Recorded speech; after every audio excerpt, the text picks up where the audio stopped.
When one chooses to walk the way of the Mandalore, you are both hunter and prey. This is the way. This is the way. You expect me to search the galaxy and deliver this creature to a race of enemy sorcerers? This is the way. This is the way. Wake up, Mandalorian. I wasn't a stormtrooper, wise. Hey, let's make the baby do the magic hand thing. Come on, baby. Do the magic hand thing. What can I say? I'm an excellent judge of character. Hello, everyone, and welcome to the Secondary Heroes podcast. It's time for our Mandalorian Super Special Editions. This time, we're talking Season 2, Episode 4. It's Chapter 12, The Siege. This is your host, Trevor, and joining me as usual is... Hey, guys, it's Prague. This is Delorean in a DeLorean about to talk about Mandalorian. This is Delorean Wolfgang. That was well done, sir. I guess you do say that word a lot, so it would make sense that you would know how to say it repeatedly. Repeatedly, yes, Rhyme. for sure. Well, and this week, Trevor here is visiting me down in San Diego, so this is great. We decided to record in the DeLorean. Why not? Why not? A review of Mandalorian in a DeLorean is pretty fantastic, I have to say. Yes. Yeah, you know what? Other podcasts that review Mandalorian can't say that they've done it in a DeLorean. No. True. So We're the first. we got to one up on people. All people. Yeah, which is weird because we're secondary heroes and this is the first time. It's great. Anyways, so what do we think? New episode. About what? Oh, I forgot. About what? That's right. What was your... Yes. Episode 4. Halfway through the series so far, fellas. Oh, are we? Yes, I guess we are. Holy cow. Now, Season. when you put it into perspective like that, what do you think about the episode, knowing that we're only halfway through? Also, It's fine. to everyone listening, we're doing our spoiler-free Oh yeah, review we should do that. Yeah. before we get into our breakdown scene by scene. Good call. Yes. I like the episode for a midpoint. You know, it kind of sets up that tease without me teasing anything about what that tease is. And it had a lot of fun action. Frog. I will say that the first half of the episode was a little clunky, but the second half was fantastic. So a little bit of a mixed bag, but I actually really enjoyed the episode as a whole. So that was my take. Interesting. So for me, I didn't remember any, like I finished it and I couldn't tell you one thing that happened. It's a good thing I took notes because it was like fancy, beautiful, flashing colors. Look, there's action and explosions, but I don't know if anything actually happened in the episode. All right, DeLorean. Oh, myself, I really liked it, but I mean, that's because of exactly what he said. A lot of flashing colors. But the way that I looked at it as well is that it was another side mission episode, but it finally got a story going. We now have, wait, spoiler free. Okay, so yeah, hey, yes. we finally got pieces of an actual story through this episode. Like everything up to this point has, besides last week was probably the biggest step forward. This week was kind of like, I would say, a tad step back to, okay, we're going to do another side mission here. Yeah, I agree. I do think that this side mission did turn into the main storyline, though. So in a way, it kind of pivoted to that. So yes and no. I don't know. Right. No. Yeah. Yeah. For sure. But yes, it felt like a side mission because that's how they presented it, and then it turned out not to be. So I don't know. Yeah. It was a mixed bag for me. So let's dive into the episode then. I dig it. What? So I'm looking at all of his notes. This Yeah. is fantastic because I didn't take it. I had to take notes this time too because, like Trevor, I also forgot a lot of what happened. When I rewatched it, I'm like, oh my god, I forgot about this whole scene and that plot. It's just, so yeah, it's so weird when you end this show and I was like, wait what? What happened? No lie. That's what I was left thinking when they were in that room and they found all the science experiments. I'm like, well, hold on, what is this now? I thought our whole plan is to meet Ahsoka, and now we're, like I said, we're on this side mission where all of a sudden now we've got a whole nother story that we're looking at. Well, we're going to talk about that. The Jedi, but... Oh, that's Yes. true. Anyway. Well, I don't look ahead that far, fellas. But before we dive into, that was kind of spoilery. But I think thought that we were We're already on to the yeah, spoiler we're part. on to Oh, good. spoiler Never part. We're mind. just Perfect. not going Okay. in order of sequence. That's what I just meant. ahead. Alice went to the end of the show, and I meant to start at the beginning because I do have something to say about that later. Wait, let me interrupt you for a second there, Prog. Of course. Always do. Yeah, let's start from the beginning. Right. So at the very beginning, we get to learn that somehow Baby Yoda understands Mandalorian completely. So, and he can repair the ship. I have no idea why this sequence was included. It was the weirdest thing that all of a sudden, like, it's adorable scene. It was that whole Baby Groot thing of don't touch the Baby Groot bud. It was the exact thing. God, yeah.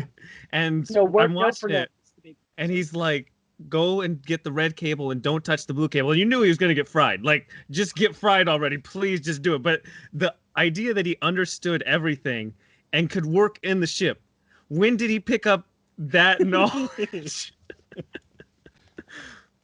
He's an engineer. okay. You didn't know that? He went to engineering school. He went to ITT Tech over the summer. Yeah, over the summer between season 1 and 2. So I will say this was probably the first episode where I was like, Baby Yoda is at his peak of cuteness. Oh, sure. Like everything he did was adorable. Like that scene that you're talking about, the red and blue. I mean, that was like, yeah, I watched that and I was like, oh, this is a Baby Groot scene, but it was adorable. It worked. Yeah, they upped the ante with Baby Yoda this episode. Mm-hmm. Yeah, because everything he did was adorable. Yeah, but yeah, it seemed kind of forced. It was a weird intro that I actually forgot about until I went back and went, oh, that's right, there was that weird Baby Groot intro. Okay. Yeah, and you knew what was going to happen. Like, yeah, I wish they would have zagged at some point during that whole sequence. Yeah, like maybe he did something else with the Force or actually did it right. I don't know. Yeah, it would have been a surprise if he did it right. I'm waiting for him to get fried. If he actually, like, the ship turns on or whatever, okay, cool. Well, and then you could have seen him do like a little celebration because he did a celebration later on in the episode, or not celebration, but he's just having a good time where his hands are up in the air and he's flying through the sky. Actually, this whole episode is like Baby Yoda's Baby Groot. Because yeah, I don't want to jump ahead, but totally. He pukes up just like Baby Groot does, and when he celebrates in the chair. Oh my God, the whole thing was... So Carl Weathers just saw Guardians of the Galaxy 2, and he's like, you know what, Baby Yoda's just gonna do everything. I like that, baby. It's so true. Oh my God. I mean, I love. Wow. You hate to see it. I mean, I'd like to see it too. So I don't know. Anyway. Yeah. I mean, Anyway. but here's the thing. At the end of the day, it worked. It worked. It does. It really does. Yeah. But we just jumped around all over the place with that. But, but yeah, like you said, if he was to, if Baby Yoda actually did fix the ship somehow, you know, even not go through the whole Baby Groot thing of screwing up everything. I don't know. I think that would have been cool to see him celebrate and then actually see Mandalorian get excited and happy about something too. Because have we seen him ever get excited or happy? If Baby Yoda was to actually do the right thing, you think he would be like, "Oh right, you did it." And I think that would be kind of cool to kind of see It would be more like a dad-son thing. Yes. Yeah, true. I like that. Good call. Maybe next episode, hopefully.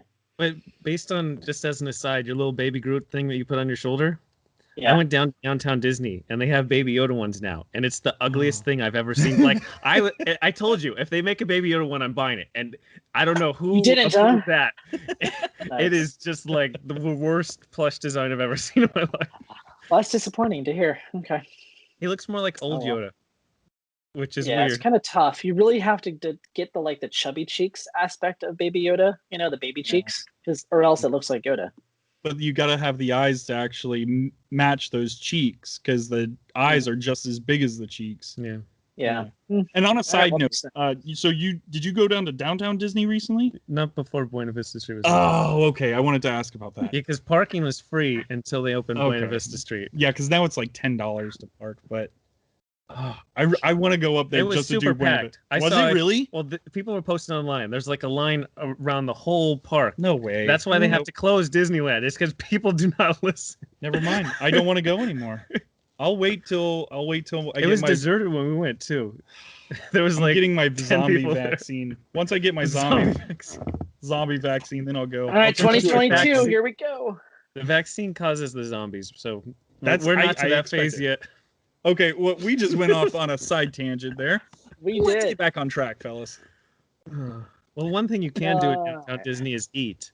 And we got to see Mando eat because there was just like a response to a question nobody cared about, where he lifted his mask a little bit so he could slurp down and stuff. Like, no one cared. They just said, "Oh, does he ever eat?" They didn't have to answer that. Well, and if you notice, every time they picked it up and then put it back down, you could hear it's sealed back up every time. That, I don't know. And then Baby Yoda tried to look underneath one time, but didn't he see him last year when he took it off when he was all bloody and IG-88 was fixing him up? Or IG-11? No, because no living creature has ever seen him. Not even, you're even getting... No, Yoda was not with him. Yoda was with Cara Dune.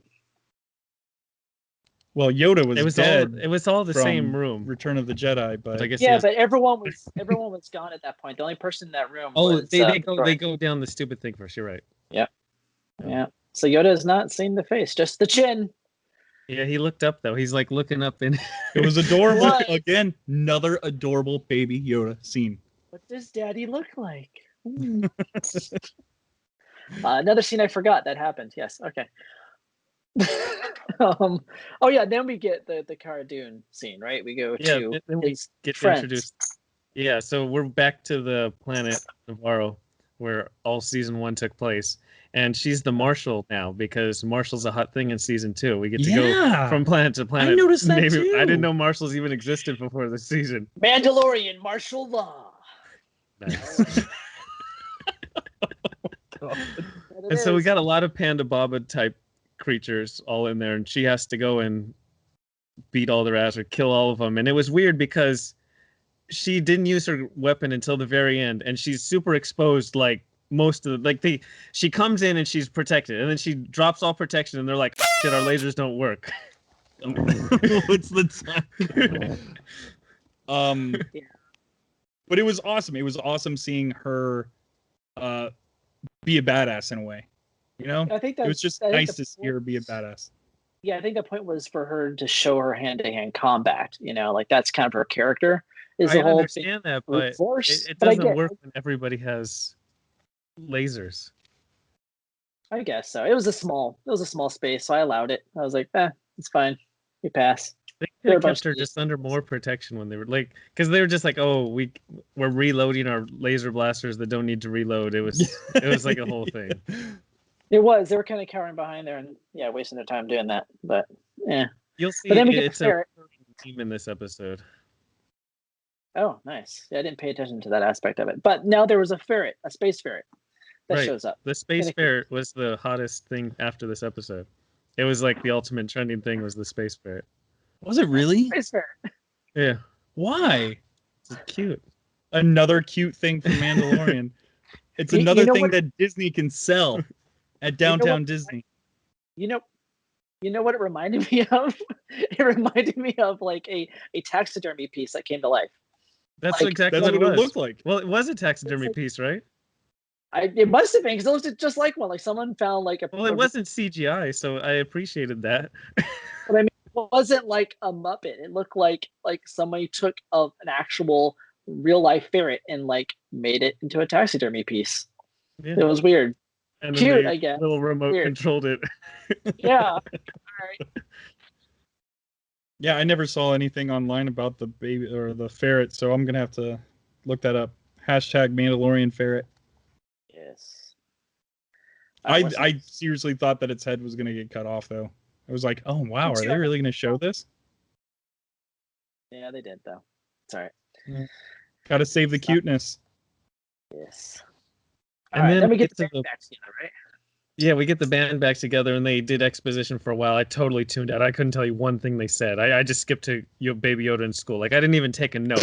As soon as the sequence was done, I was like, I probably should have taken a note, but I don't really care. So this was my problem with this episode. And I get it that Carl Weathers, I don't think he's ever directed before, so you can kind of tell it was clunky. Like, it was just bizarre. I was like, hi, awkward smile. Handshake. I'm like, what is this? Like, it was just so weirdly paced. Like, all right, let's move on. Well, I was kind of surprised that Mando handed over Baby Yoda so freely to Carl Weathers.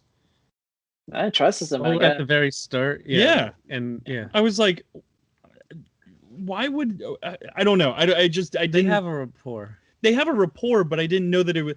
So whenever you see that with Amy Sedaris's character, that she's mothering, she's nurturing. This guy is just a dude who you just so happen to know. You know what I mean? Like, it didn't make sense. What it was almost like Carl Weathers put that in there. So I want to hold Baby Yoda. I want to hold Baby Yoda, and I want the cameras to be rolling when I'm holding Baby Yoda.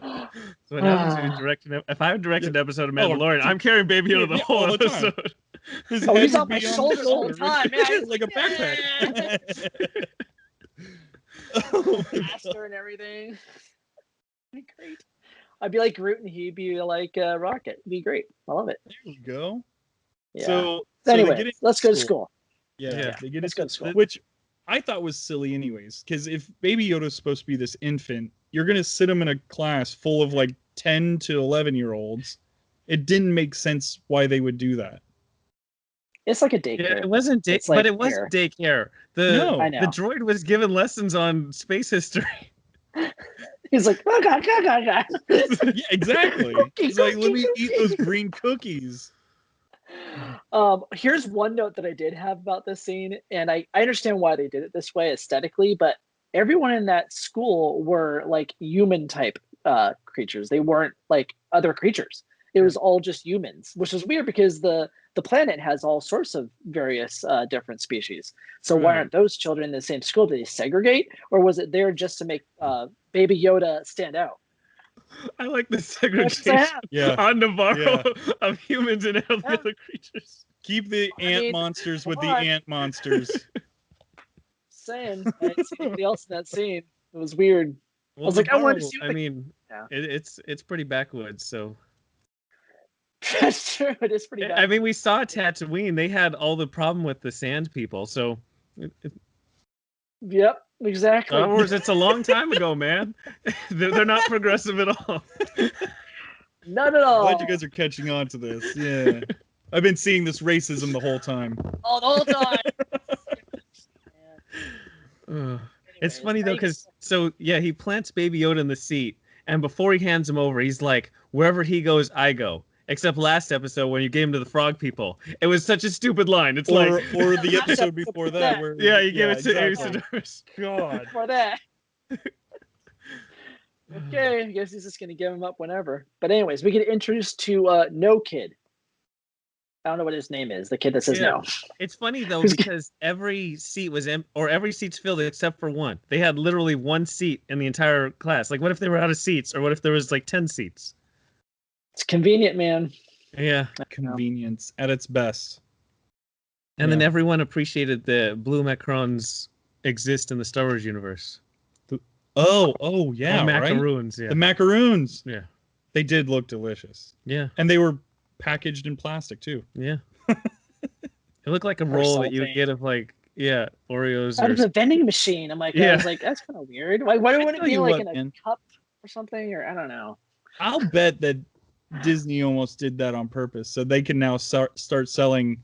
At Galaxy's Edge, they're having rolls of those. Galaxy's Edge, for sure, dude. There's no doubt about it. This was a easy money grab because seeing Baby Yoda throw up later on in the episode, kids are going to be like, "Oh my god, that's the funniest thing in the world! I want to puke up some green gas." Yeah, exactly.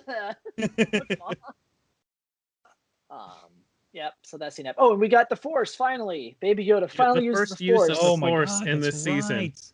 And it was a throwaway use. Yes. Throwaway use for cookies. He didn't say it. So remember when you're like, oh, he only uses it for, when it's in danger.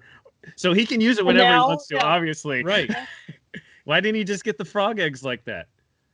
He obviously just does it when he wants to. Man. It opens up. So once you use the Force, it creates every plot hole imaginable for previous episodes. You can't just be like, I'm using it. I'm not using it. Well, that's true. Yeah. Unfortunately, I didn't think that through, I guess. Yeah. Well, he got directed by Carl Weathers, so he finally got to do the magic hand thing. It's like, we gotta do that this episode, guys. Come on. Like, but he's not supposed to do it yet. We'll give him cookies. How about that? Okay. Anyway, he has his cookies now. He's happy. And now we're on to our mission, I guess. Yeah, then side- Carl Weathers gets to do the new mission as detailed, and this is Gideon's old base, and it's here on Navarro, and this is my planet. I love that he threw out the words "my planet." So we know this little strip. There's like 10 buildings, and that's all that we've ever seen on this entire. Planets are big things, and this is my planet. It's like he owns a strip mall, and he said, "I own all of the U.S. Okay, I have this strip mall right here." For all of Earth, I guess, if we're doing a planet analogy. It's mine. All of it's mine. Yeah. Yeah. But anyway, Well, yeah, so they got to use the speeder to get to. Oh wait, Well- we don't even know about the base yet, do we? No, this is it. He introduced the Okay, base. okay. And so then we're going to bring the blue guy along who's from episode 1 of season 1, and now he's an indentured servant, and we're introducing indentured servitude into the Star Wars universe. You owe 350 years. I don't know what we're doing with that idea. Navarro, jeez Louise. And he was throwing around number. Well, if you do this, then I'll knock 100 years off. Or Yeah. do you want 50 more years? It's like, well, hold on. You're just throwing Years years are just around. so arbitrary. just And willy-nilly. how long does this guy live? Seriously. Does he live a human lifespan, or does Yeah, he we live don't like know. 500 years? I will say No he context, was the biggest disappointment in the entire episode. I hated his character. I hated everything about that guy. It was awkward. It was awkward. It was super forced. Like, he had a line that he had to read, and then there was no timing to it. But here's a comedic line. Insert script. Right. And it was almost like a Earth saying of some side. I can't remember off the top of my head what he said, but it was like, he feels like a Guardians of the Galaxy character, where like you have the aliens in our world versus like a Star Wars character saying something. You know what I Right. mean? It's more yeah, like modern day kind of humor. It doesn't make sense for the Star Wars universe. That guy. that's what That's just took me out of it whenever he was on screen. Every time he was on screen, I felt like I was being taken away from something. Because even whenever they were running through the hallways and they're shooting guns, he's sitting there fumbling and bumbling, going, "Oh." And multiple times, I'm not going. Oh, now I'm going. How many? Was there like 5 different times where he said, "I'm not going," and then, or "I don't want to do this," and he did And it? he goes. Yeah. Oh, it was awful. That character just ruined this episode for me, but I loved everything else about it. So Yeah. Dar Dar Dinks. We'll call him that. There you go. who so was he a comedian? Yeah. It Okay. said at the end he was Horatio Sands. Horatio Sands. I don't even know. Who Oh, that he's is. an SNL guy. Oh, okay. Well, there you Old go. time SNL guy. Gotcha. Okay. Well, then I'm not going to look it up then. Yeah, I saw it at the end credits, and I was like, "This is another instance where they covered him in blue, and so you couldn't tell that it was a person." Yeah. But the biggest difference is, for instance, like the John Leguizamo. John Leguizamo, I didn't feel anything was forced with him. Mhm. This guy, it felt like, I think he was in it too much. Like, Yes. if he was just had like one couple lines, that would have worked. Sure. yes, if he was to sit at the desk and be the And secretary that's it, for right? one Yeah. scene and then get him out, have his Sure. little jokey bits, get him out, then that's great. But Yeah, he Yeah, didn't I have to don't go on the quest. He didn't have no, to tag he along. didn't. That's for sure. So we did get to the quest, and we finally get. So now this is that break point that Prague was talking about of 2 parts of the episode. So now we Yeah. get to it, and so we have to get into the door. And Mando uses his jetpack, and he goes up to the top thing, and he throws a stormtrooper down, and so they have the classic comedic effect of stormtroopers and all that good stuff. Yep, Yeah. they threw it in. They didn't use the sound Oh, effect. they though. didn't? They didn't. I Oh, I made thought they sure. They did. I used was one like, very similar. It was very not quite the close, Wilhelm. but it wasn't. close. It wasn't the Wilhelm scream. I was so would've been excited. I pissed. realized it wasn't. I was like, it's not high pitched enough. Dang. But yes, and then we get to go up the escalator, elevator. Sorry. Yeah, we get to go up Elevator the go up. elevator, and this is now we get to the point of stormtroopers are there for comic effect. Like, literally, they didn't do anything. Like, these were the lamest bunch of stormtroopers ever. Like, I understand there's a baseline of lameness, but Yeah, these are the guys worst. were Keystone Cops level bad. Well, Yeah. the base was Good supposed comparison. to be empty too, and I mean, these I don't know. Maybe it was just they're lacking in their training. It would have been more interesting if like the base were full of like, I don't know, death troopers or something more intimidating, rather than just some ragtag guys. Like, oh, the base is really empty. It's just these idiots, Yeah, they should have Uh. had like 6 death troopers, and one of them actually shoots Carl Weather or Cara Dune, or somebody. Yeah, makes it really intense. Well, and that's the thing is, if there was that little bit of conflict, because it didn't seem like they were just mowing these guys down. Yeah. Every room that they went into, it was just another mow over of stormtroopers. I mean, there was really no conflict in that whole scene. Well, in the whole episode, that was my main takeaway, is that there was no stakes and there was no drama to anything that happened. Okay, yeah. Nothing. Yeah, for sure. Yeah, you're right. There wasn't. It was like, oh, all right, they're gonna make it in. So they did. But I mean, the reveal of whatever science experiments that they're doing, that was intriguing. That was intriguing, because now I'm sitting there going, well, what the hell's in those tubes? See, when they showed the tubes, I'm like, are we supposed to know that? Because all I could see is Shape of Water. The dude looks just like Shape of Water. Totally. Yeah. It does. Looks like the Shape of Water guy. I don't know what that is, but they do bring up the M word, so we know what they're attempting to do. Possibly is using the M word to higher clone M things. count. Yes. I'm so sorry. I have no idea what you're talking about. The M word. Be glad. So the M word we're talking about is midichlorians, which is a term that people hate. So instead of using that word, they choose to say M instead on the show. Because they know it angers fans. It rightfully angers fans because it makes it so. The idea is that from George Lucas is like, I'm such a brilliant person that I'm going to say that you have the Force based on how many of these living organisms called midichlorians that are in your bloodstream. Oh, and that's where the guy was talking about another like child. Well, he's talking about a particular. He's talking about the child we know, because he has a high M count. Yes. Right, but he said that they've exhausted other childs. Yeah, but this is the particular one who is the highest they found. Oh, I'm an idiot. Yeah, so we got recording exposition through that, because this is the guy who had him in season 1. Yeah. That's right. Yeah, but I mean, they weren't able to get any blood out of him in season 1. No, they did previously. And then they wanted him back because they didn't want to kill him because he's a little tiny guy, so you can only take so much blood. Right. Oh. Because the midichlorians are living organisms, so if you suck him dry, they're going to die.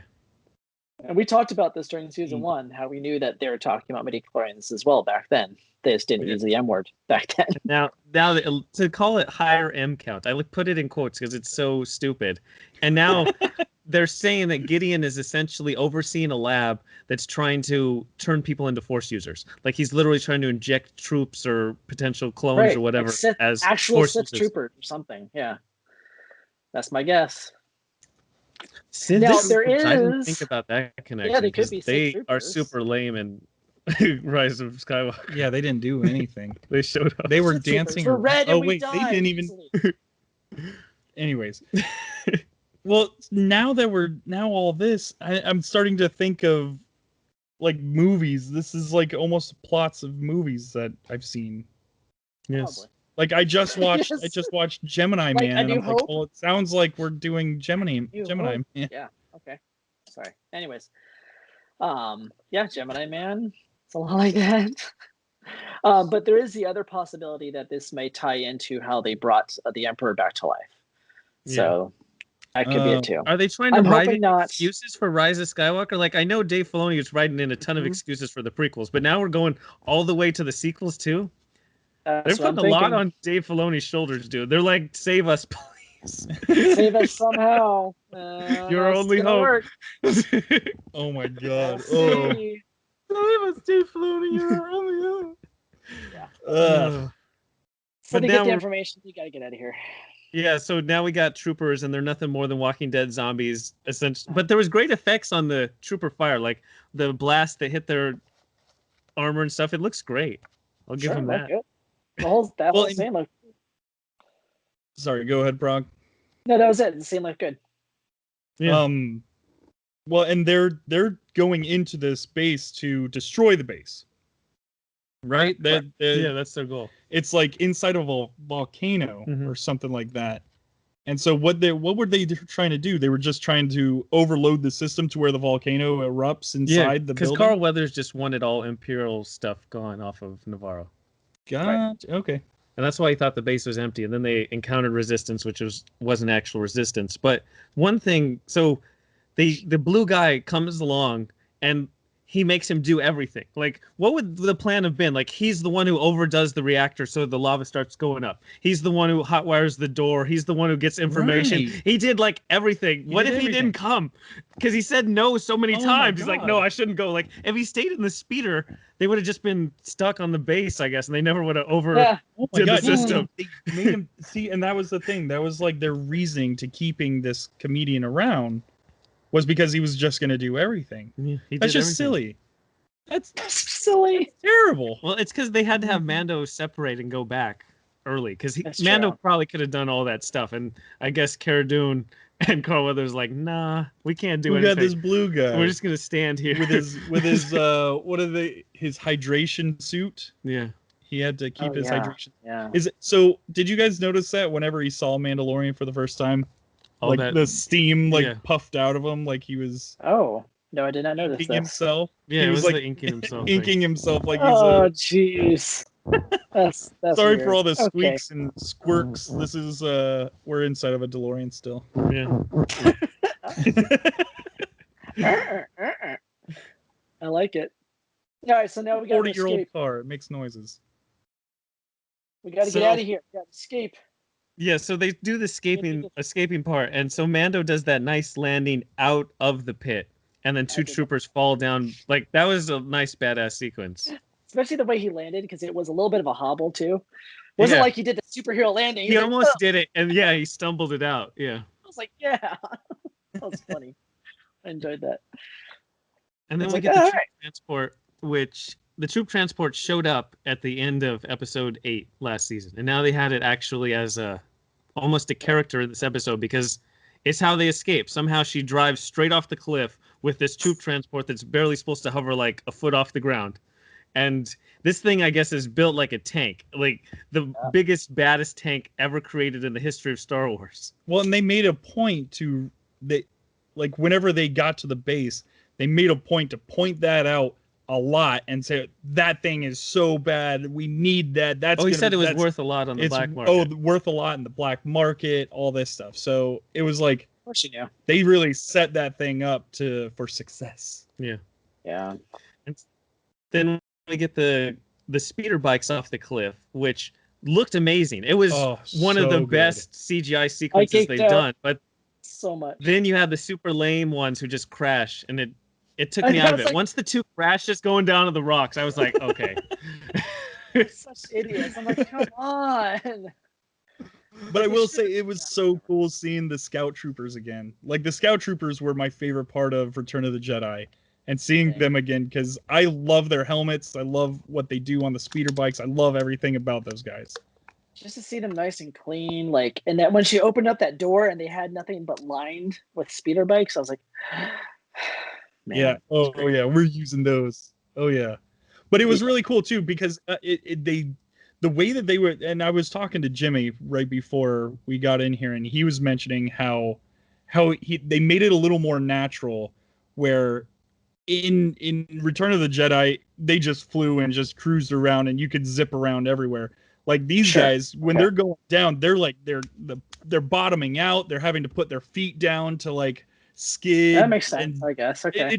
It actually made it a little more realistic than just floating around on a speeder bike. Right.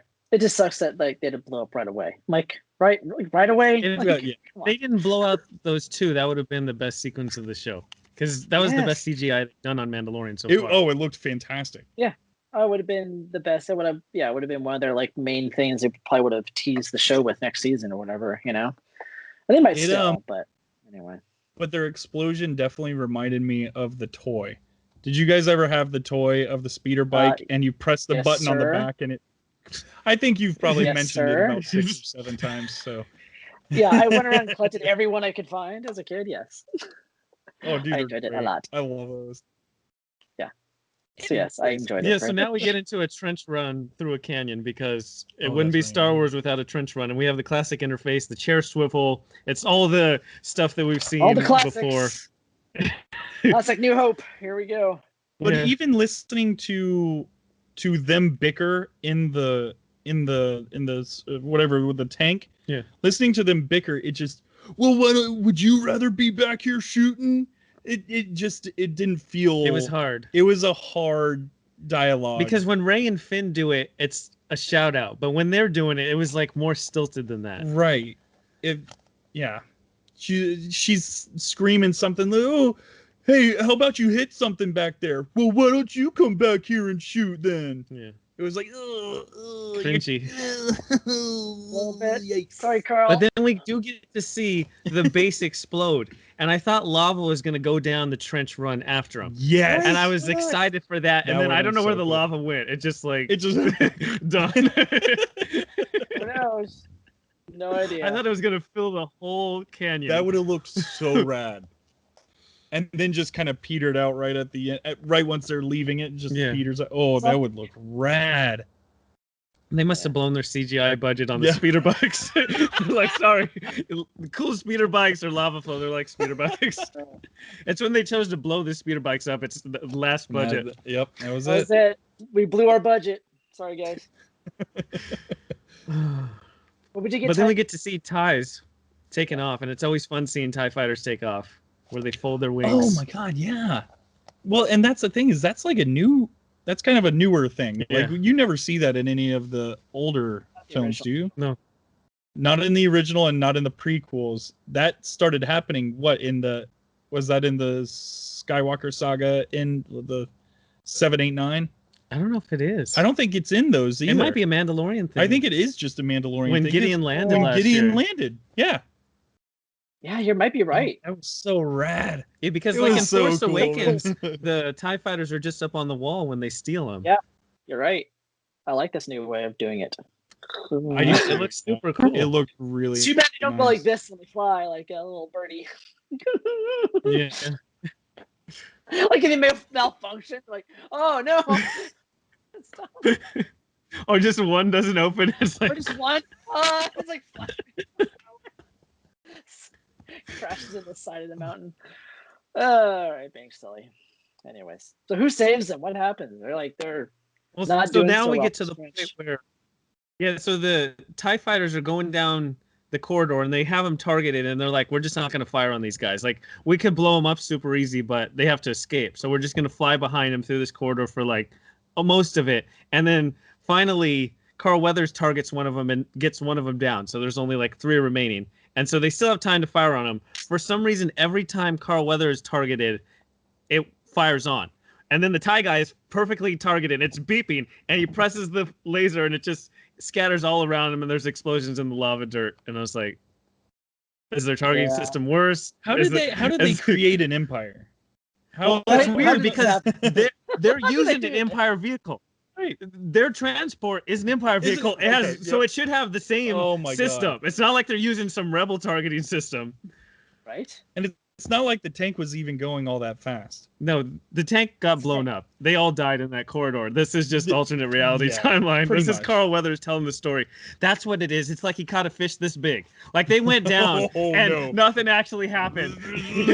Nothing happened. Yeah, there was there's like no one TIE at the fighters base. at all. Nothing. He just told this is his storytelling like- after the fact. One scientist guy is like, oh, I'll tell you everything. I thought this place was empty. I figured it out. This was just Carl Weathers' dream telling how it actually happened. Oh, Carl Weathers. You hate to see it. What a guy. What an imagination. It was a great storytelling.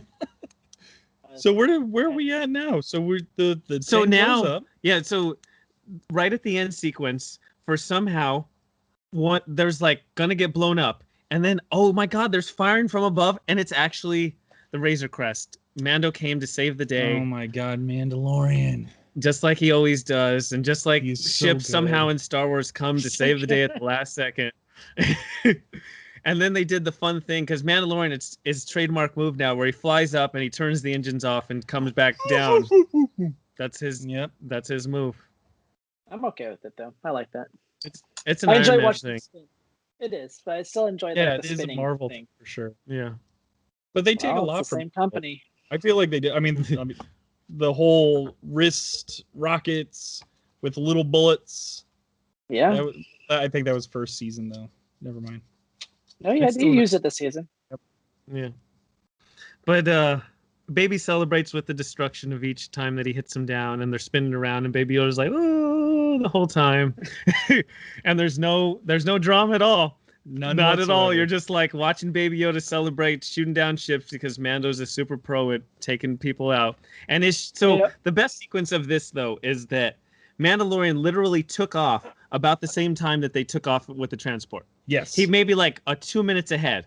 And maybe he somehow flew with a jetpack all the way through the canyon, gets back to his ship, grabs Baby Yoda out of the school, gets back to the ship, and the two guys that worked on the ship fixed the ship, and he flies all the way back to the end of the canyon before they can leave the canyon. Of course.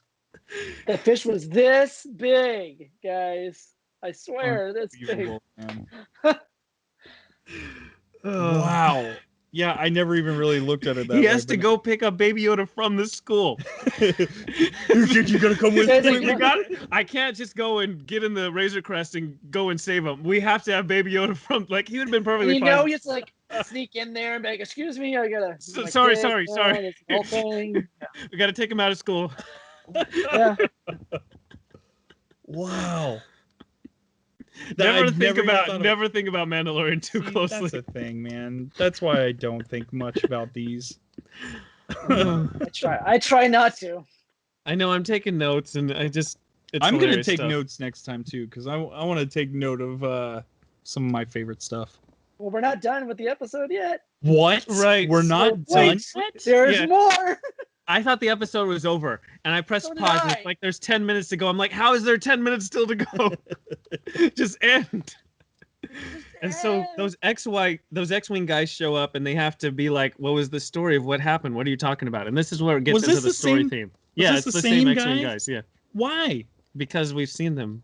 Because there's only 2 X-wing guys in this entire galaxy. Well, Carl Weathers, he said at some point, he's like, I don't know what the New Republic's trying to do with the Outer Rim. It's not like the Empire tried to do it. So, yeah, they have 2 guys in the New Republic, and they patrol the whole Outer Rim. That's that's a big job. Galaxy-wide. And then job. he has to tell Cara Dune that how many people did you lose on Alderaan? Like Alderaan blew up. Everybody? I lost everyone. Yeah, I mean, that was like the worst script I've ever heard. Like, I knew what she was going to say. I said, I lost everyone. And then she's like, I lost everyone. Yeah, and I lost everyone with like the monotone voice that she has because she can't act. But anyway. Oh, I think she's great. Oh, I love her. She's good at fighting. She's good at fighting. But don't have her talk. Yeah. I don't mind her talking. She's looking for love in Alderaan places. Alderaan places. And then they did hint at something big is going on. The X-Wing guy said, we focused on the core worlds. They need local help, but something big is going on, which kind of acts like the First Order is rising. That's what it all hints at, I guess. Yeah, of course. I hope they show E.T. in one episode. Just show E.T. in the background. If Filoni loves the prequels so much, they've got to show E.T. Because they're going to have to show like other scenes of other planets at some point. Sure. Anyways, my thing was good stuff, man. This is good stuff right now. Rise of the bad guys. So, God, you're derailing me. It's not just the rise of the First Order, but also the whole army that the Emperor created. All those clone people that he created for his army too. So they're probably hinting at that as well. And so then we pan to Star Destroyer because it wouldn't be Star Wars if you don't have that underbelly view of a Star Destroyer. And so then we get to see Moff Gideon, and we get to pan to him looking, and this describes what was happening in the science lab, that we're looking for the asset, and that so this is the sequence that was really stupid. So they had 2 people working on the Razor Crest at the very start, and the one looks super sus. Like if you played Among Us, or you'd pick him for sure. So he's super sus. He literally looks at the camera and is like, "Oh, I'm super suspicious." And then he goes and calls Gideon and is like, "I'm super suspicious." Or he talks to the other chicks. I love that we're trying to be hip by using new lingo now. Among Us. Stuff. I still haven't played. The neighbor I kid. haven't played it either. Dude, the neighbor kid comes over. Hey, have you downloaded Among Us? Like, no, man. I've got a kid. I'm busy. No, sorry. But yeah, we get the whole thing that now they have a tracking beacon on the Razor Crest, and so they can track the child all the time. That's right. I remember this guy. And yeah. so the one thing is that Moff Gideon, he's Gus Fring. Gus Fring is a great bad guy. He's also in The Boys. He's a great bad guy. But for some reason, as Moff Gideon, he's not intimidating. He's none of the things that Giancarlo Esposito usually is. It's like he's playing like this part of like goofy bad guy. It's really weird. He should have had some kind of something, like a mask or a helmet or some contraption or something, right? Like, why would he look like he does in every other show? Like, you're in Star Wars, do something cool with him. Like, I don't know. It's kind of weird. He just doesn't have his usual intimidating stares or monotone talk or anything. He's nothing. He looks like a salsa dancer to me. Like every time I see him, I'm like, this guy. Because of the big cape and everything. With the cape. He's gonna do a dance off with Mando for Rights of the Child at the end. Dance off. Save the universe. Let's dance go. off, bro. Oh god. This whole season's Guardians. We're terrible. All right, so what's going on in this place? Because they're building an army of something in that room, on that ship. Didn't they just look like TIE pilots? No, they look different. If you look closely, they are not your usual anything. They're different. Whatever. This was around the point where my baby started crying. This was the point where my eyes were rolled so back far in my head that I just didn't know what happened in this whole sequence. Yeah, my guess is those are some kind of like elite force that we've never seen before on the show. I hope. Well, I mean, the Death Troopers are in Rogue One, so that's a long time ago, and they're like genetically altered clones, so that's not that new. Right, exactly. So who knows what this is? But that's the episode, folks. That's the episode that now Gideon knows where the child is, and he's going to follow the child, and we know that the next episode is the Jedi, and so Gideon's going to track down Ahsoka, and that's going to be fun because... Now, do you think that Moff Gideon would trade the Darksaber for the child? Yes. At any point? Okay. That's my guess. I'm guessing at some point he's going to offer it to Bo-Katan and say, if you can get me the child, I'll give you the Darksaber. Yeah, because I'm almost certain that this season's going to end where Moff Gideon has the child, and that Mando's going to have to do next season to get him back. Yep. Okay, I gotta know what's the big deal with the Darksaber? Why isn't? I mean, so the Darksaber, whoever holds the Darksaber can rule Mandalore, the planet, because it's their whole lineage of like the first Mandalorian or the first Mandalorian who took on the Jedi way back thousands of years ago had the Darksaber, and so it's just a rite of passage. It's an honor thing. Yeah. Oh, okay. So any lightsaber can do the same thing. It's the Darksaber is made by Mandalorians. It's not just a kyber crystal thing. Think of it as Excalibur. Yes. It's their Excalibur. It has a very similar idea. And you know that Mandalorian's gonna be the one who wields it. You know that, right? Yield it or wield it? Wield it. He's gonna be the one who wields it. He's gonna do a full-on wheelie with that thing. Yeah. That's gonna be the end of the entire series. He's gonna take over Mandalore. Well, you know what it's gonna be? He's gonna be holding on to the thing, and then all of a sudden it'll go, and then cut to black. Maybe. We'll have to see. But he's gonna have his helmet off, or he's gonna have it, and he's gonna wave it around, and by accident he just slices Baby Yoda in half. He's holding Baby Yoda like this. Oh, your ears are too big. He chops off an ear. Oh shoot. Oh man.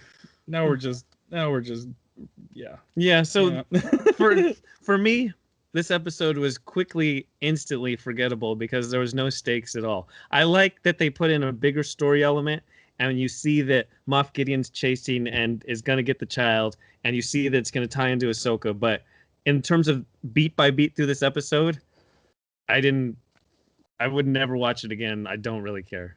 Yeah, it doesn't have a rewatchability to it, except for like the scenes with like the speeder bikes and stuff. But like, then I'm not gonna sit. I can watch a GIF of the speeder bikes. Yeah.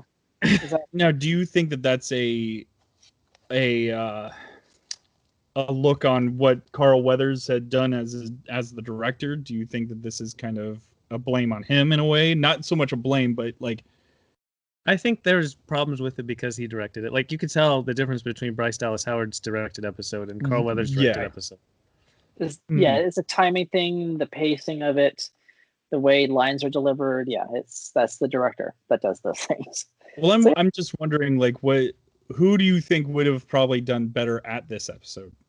Well, I think so. I don't think Carl Weathers should have acted in the episode that he directed. Yes, I agree with that. That was weird because it's like he purposely, I need to be in this shot or I need to say these lines because I'm directing it. I need to look like a badass here. Yeah, it was weird. That it always seemed forced. Yeah, when he was in it. He's like, I'm just gonna awkwardly stand here. Okay. He does awkwardly stand a lot. He does like a little pose like this. Oh, sitting here. Good stuff. Okay. Good stuff. It is. Anyways, I'm done with this episode. That's Mandalorian Season 2, Episode 4. Looking forward to next week. Stay tuned. Be sure to follow at Secondary Heroes because next week's episode is titled The Jedi. This is what we've been waiting for. It's written and directed by Dave Filoni. This should be the big Rebels and Clone Wars tie-in episode to Mandalorian. We'll see.